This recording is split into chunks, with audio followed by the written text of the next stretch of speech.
Hello, good morning. This is Dr. Iftikhar Ahmed Ansari, Department of Political Science, and today I am going to make my presentation on parliamentary system.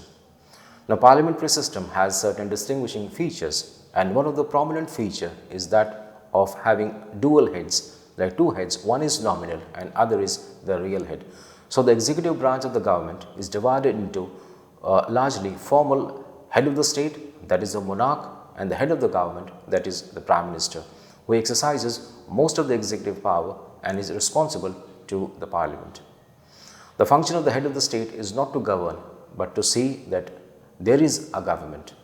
When a crisis occurs, either through the breakdown of a coalition government or through some national emergency, the head of the state has the responsibility to select an individual to form a government and get on with the business of governing. So, the Prime Minister is the head of the government, whose function is to make policy and suggest laws, though his or her subordinates work on that what he has decided and what they all have found to be the law of the state. So, the Prime Minister leads the cabinet and therefore the government. The head of the state reigns but does not rule. Now, talking about the functions in parliamentary democracy, it means the collegial executive who performs that function. Although the Prime Minister is the chief executive, he or she is not a singular executive. The collegial executive is a collection of ministers, that is the cabinet, who must make decision on a group and must be in general an agreement with legislation is in recommending policies and proposals. The ministers are both individually and collectively responsible to the parliament for their actions. Now, the Prime Minister is the head of the government and he performs basically four important functions. First, he is the head of the ministry, that is the government of his country. Secondly, he is also the leader of the legislature of the country, the one whose intervention in the debates has the greatest weight, who states and interprets government's policy, who is responsible for obtaining the approval of the legislature for the policy of his government. And third, he is the person through whom the head of the state, that is the king, queen or president, normally communicate with the cabinet, with the legislature and ultimately with the country. And fourthly, Prime Minister is the head of the legislative wing of the party and responsible for maintaining harmony with his organizational wing. So they are the two limbs of the party that had been returned by the electorate in majority and to form the government. Second aspect of parliamentary system is the nexus between executive and legislature. The executive and legislature, their functions are inextricably commingled, and there is no such separation between the executive and legislative powers as that which forms the distinguishing mark of the American system of government.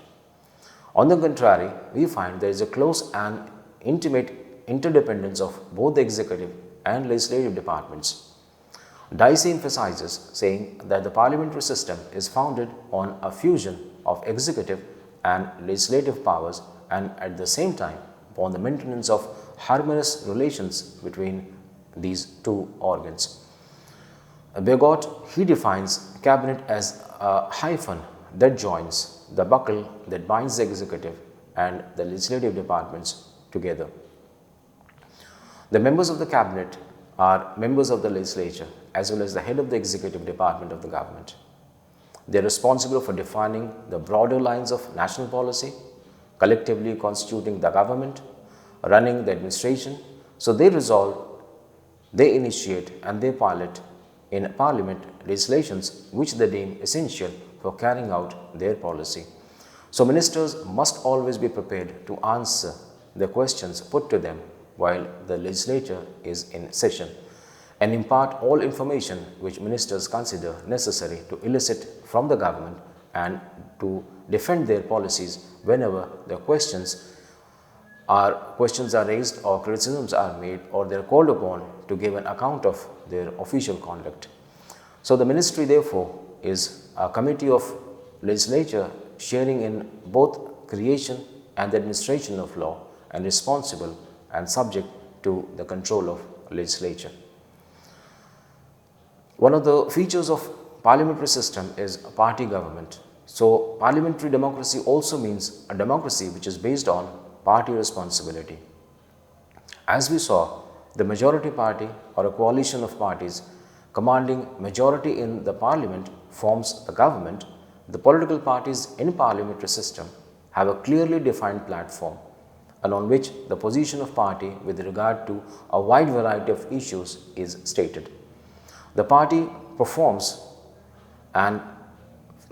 functions on those platforms in adherence to which the constituency is already laid down or already made.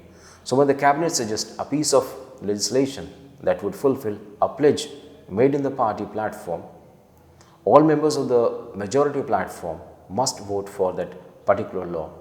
Not to do so is to invite the wrath of the party whip and subsequent failure to be nominated in the next elections to run under that party's ticket. So the government in a parliamentary system therefore has a built-in majority on most issues and its will generally prevails. But the minority party may debate the issue, the law and the proposals, and they may even succeed in causing minor changes through suggested amendments. However, the minority can never defeat a bill initiated by the majority so long as the rule of the party responsibility holds. Now there are certain prerequisites for parliamentary system to succeed, and these prerequisites are which are cherished and aspired for, as it is based on the fact that the government is carried on in the name of the head of the state, that is the king, queen or president, by ministers who are members of the majority party in parliament and are responsible to parliament for all their public acts, both individually and collectively. So there are, however, certain prerequisites without which this parliamentary system easily turns into something quite different. The first prerequisite is the presence of a tutelar executive head of the state. The head of the state is not the directing and deciding factor responsible before the creation, before the nation for the measures taken. The executive power of the government is exercised in his name by political men who belong to the majority party in parliament. So legally, government is vested in the hands of the head of the state, and the officers of the state are appointed in his name and dismissed by him. The ministers and his the ministers and his ministers and the ministers are his ministers and they remain in office during his pleasure. So it is he, the tutelar head, who summons, dissolves and prorogues parliament. Laws made by parliament cannot be enforced without his assent, and if he so wishes, he may withhold his assent thereto. But all this remains in theory, and the chief executive does nothing by doing everything. Second prerequisite is that of the clear and stable majority. It is necessary that there must be a clear and stable majority in parliament. Cabinet government means party government. The party provides the machinery to secure a stable government under a unified command of politically homogeneous and disciplined leaders. The fall of the ministry is the fall of the party, and the strength of the party in the legislature determines the solidarity and stability of the government. This is best achieved when there is two-party system, one in office, the other in opposition.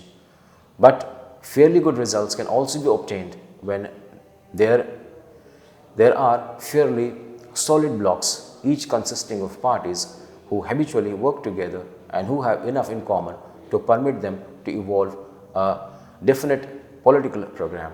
The classical example of two-party system is Britain. Britain hates a coalition government because it contradicts the fundamental principles that the cabinet presents a party united in principle.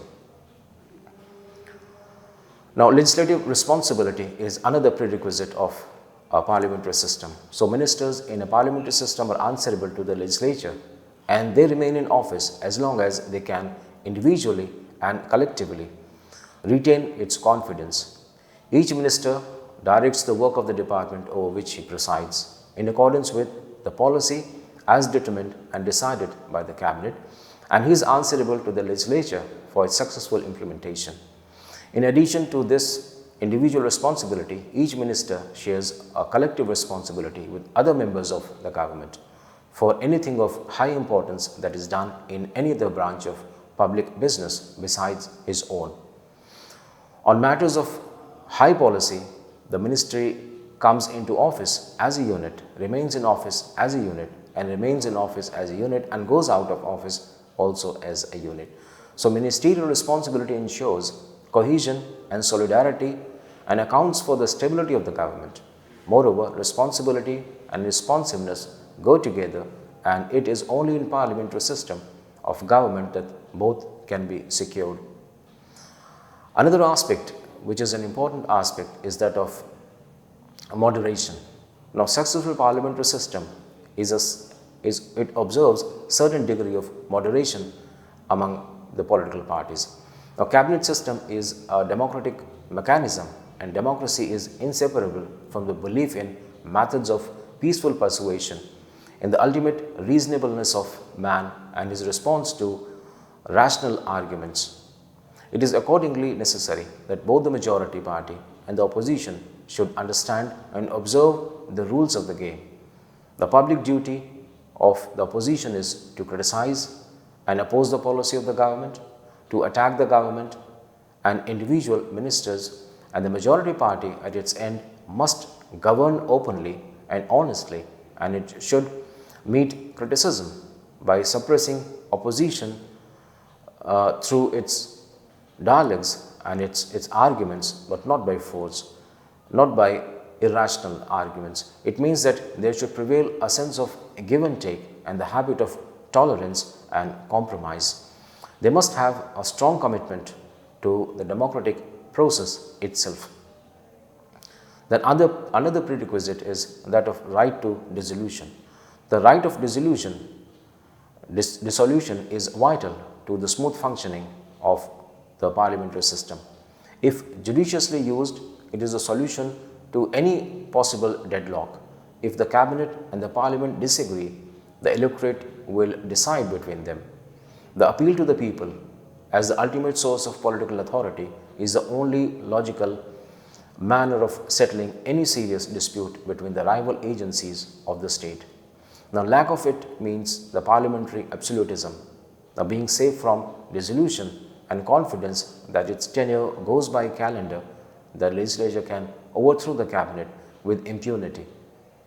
Now, this is what happened in France in the Third and the Fourth Republic, and it made infinitely worse the tendency towards cabinet instability already created by the multi-party system. The cabinet system implies that the ministers who are the head of the administrative departments are at the same time members of the legislature. So, in most countries with cabinet system, the ministers will, while serving individually as executive heads and collectively as national executives, are also legislators. Thus, the Indian Constitution provides in Article 75(5) that a minister who for any period of 6 consecutive months is not a member of either House of Parliament shall at the expiration of the period cease to be a minister. So, all cabinets are at least in theory responsible to and removed by the legislature. Hence, ministerial responsibility to the legislature is one of the essential features of cabinet system of government. This responsibility is, however, usually owned to the lower house. In Great Britain, that has become a convention. In India too, under Article 75(3) of the Constitution, ministerial responsibility has been confined to the House of the People. In some countries, as in Italy, the cabinet is responsible to both houses of legislature. There are various methods by which legislature ensures ministerial responsibility: adjournment motion, decision on departmental reports, question hour, budget discussion. These are some of the common methods by which legislature holds the cabinet responsible. The most important device at the disposal of the legislature for ensuring ministerial responsibility is the motion of no confidence, which, if accepted, will result in the overthrow of the cabinet. Now, if you look at the characteristics of this parliamentary system, we find that in a parliamentary system, powers are centered in the Parliament. The legislature takes the responsibility of government. The executive is divided in two parts, that is the head of state, that is the monarch, the president, and the head of the government, that is the prime minister. The former is the tutelar head and the latter is the real executive head. So the relationship between the two has been regulated in India by the law of the constitution, while in England it's left to the operation of flexible conventions. Thirdly, the head of the state appoints the head of the government in case of majority, parliamentarians. The president or the crown has no option, but in minority parliamentarianism, the president or the crown may enjoy prerogative in this matter. Now, the head of the government has full say in the appointment of his ministry. So, ministers are formally appointed by the crown, but the prime minister alone is responsible for the composition of the ministry. Then the ministerial responsibility is collective. It indicates both the cause and the effect of the cabinet solidarity. The government can remain in office as long as it enjoys the confidence of the popular house. The collegiate nature of the executive is yet another feature and characteristic of parliamentary system, which indicates that a decision-making process has been shifted to a collective body. So, ministers are usually members of the parliament, and the head of the government may advise the head of the state to dissolve the parliament as and when it deems fit. So, there is a mutual dependence between the government and the parliament. So, the government as a whole is only indirectly responsible to the electorate, though the ultimate power to control and supervise the executive rests with the parliament. In practice, it is the prime minister who has become all-powerful. Further, this system does not represent truly the principle of separation of power. There is no separation of personnel between the executive and the legislature. Now, moving on to the merit of the parliamentary system, we find that the parliamentary system is the only form so far devised in any representative democracy which ensures harmonious cooperation between the executive and the legislative branches of government. Ministers are the head of various administrative departments, and at the same time they are members of majority party in the legislature. In the latter capacity, they lead the legislature and provide parliament with the policy on the basis of which decisions are to be made. There is no working at cross purposes between the executive and the legislative departments. As it is found in the United States, when the president belonged to one party and the majority in the Congress the other. On the contrary, under parliamentary system, from first to the last, there is full and harmonious collaboration between the lawmaking and money granting authorities on the one hand and the law enforcing and money spending authorities on the other. So there are thus a few chances of conflict of authority and jurisdiction. With authority thus concentrated, the full power of a government can be promptly brought to bear upon any great emergency. Now, Dicey adds two more advantages of the presence of ministers in the legislature. First, he says, being in constantly touch with the opposition as well as still in close contact with the members of their own party, the ministers can feel the pulse of the assembly and through it the pulse of the public opinion, and can thereby obtain useful criticism in a friendly way of their measures. The members of the legislature can also call to attention of the government any grievances felt by their constituents and secure quick redressal. Secondly, the system secures swiftness in decision and vigor in action and enables the cabinet to press through such legislation as it thinks needed and to conduct both domestic and foreign policy with the confidence, and its majority will support it against the attack of the opposition. Then the parliamentary system is the best example of representative democracy, for it recognizes the ultimate sovereignty of the people. Ministers' responsibility is immediate to the legislature, but no majority dare enough ride roughshod over public opinion. So the ultimate appeal rests with the people, and the government must remember those to whom it will have to account in the future. So government with us, thus Jennings says, is the government by opinion, and that is the only kind of self-government that is possible. So the government is ever under scrutiny, and the parliamentary system provides for daily as well as sporadic assessment of what the rulers do. It is kept on the alertness, and it kept on high alert by the constant probing and questioning of the opposition, and by the publicity given to the governmental policies and the actions by more responsible segments of the press. So parliamentary democracy thus keeps more nearly in step with public opinion than the presidential system. So another merit of this system is that it is a government by criticism. So parliamentary system is in the real sense a government by criticism. The majority party forms the government and the minority constitute the opposition. So the opposition must oppose and criticize the government. So there is a saying in Britain that the Prime Minister knows the leader of the opposition more than he knows his own wife. So it explains how far the minister is alive to the opinion of the opposition and apprehensive of its criticism. A government which neglects the opposition does so at its own peril. So the lapses of the government are the opportunities, and the opposition uses them to appeal to the public opinion. The House is its platform, the newspapers are its microphones, and the people is its audience. So no other form of government can therefore meet the ideal of rationality and responsiveness better than parliamentary democracy.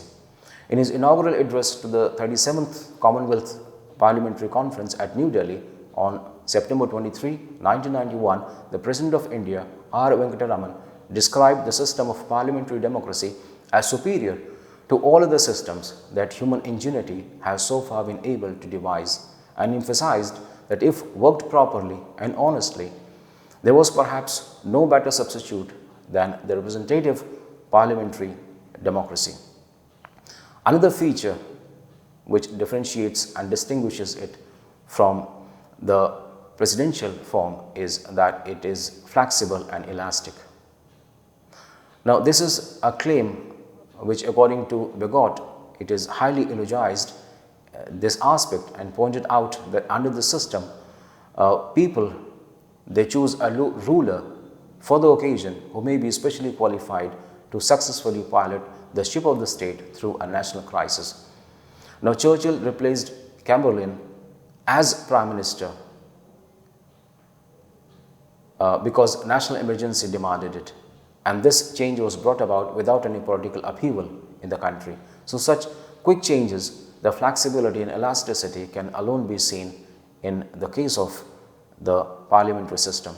But such a smooth change is not possible under a presidential type of government. The office of the president goes by calendar. Come what may, presidential election must be held after every 4 years. The American government, says Begot, calls itself a government of the supreme people, but at a quick crisis, the time when the sovereign power is most needed, you cannot find the supreme people all the arrangements for the stated times. There is no elastic element. Everything is rigid, specified and stated. Come what may, you quicken nothing and you can retard nothing. You have bespoken your government in advance, and whether it suits you or not, whether it works well or works ill, whether it is what you want or not, by law you must keep it. This is one way of expressing the flexibility of the parliamentary system. Another is the ease with which it can meet the crisis in social and political life of the people. The executive can explain to and impress upon the legislature its assessment of the situation and the methods proposed to meet the emerging situation.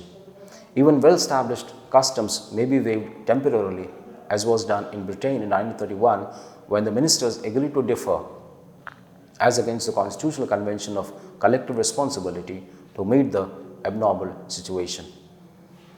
Then this system has educative value as well. Parliamentary system can claim a high educative value. It cannot function without well-organized political parties. The object of every political party is to win election and to capture governments. So to win elections means that the party should be in a position to secure the majority of votes and the electorate should approve its program. Now it is like placing one's card on the table and acquainting the nation with the party's political program. It is for the people to judge about the party and the merit. So if an issue of national importance arises subsequently on which the verdict of the people had not been obtained by the party in power, the legislature may be dissolved and an appeal made to electorate. So dissolution also helps to remove the deadlocks between the executive and the legislature and make the electorate the policy determining factor. So these elections are a kind of a referendum on different issues. Moreover, by election, which are so frequently held during the life of a parliament, serves as a barometer of public opinion, and the governments are corrected and they adjust its policies according to the results obtained from such elections. All this democratic process has immense educative value. It makes the people politically conscious of their rights and responsibilities, and vigilance is the true price of democracy. Now, another feature of this parliamentary system is that it has succeeded in democratizing the governmental machinery in all civilized countries, particularly where exists the institution of hereditary monarchy. If Britain is called the citadel of democracy, it is because there is a constitutional monarchy and the king or the queen does not actively govern. He reigns but does not rule. So the latter is the function of the responsible ministers. And Bryce has aptly explained this aspect. He says, as the actual working executive has necessarily a party character, it's a merit of the system that the national executive, be he king or president, should be outside party and represent that permanent machinery of administration which goes on steadily irrespective of party changes. So when a cabinet fails, the transfer of power to another is a comparatively short and simple affair. Now with that, I come to the end of my presentation for today. Thank you.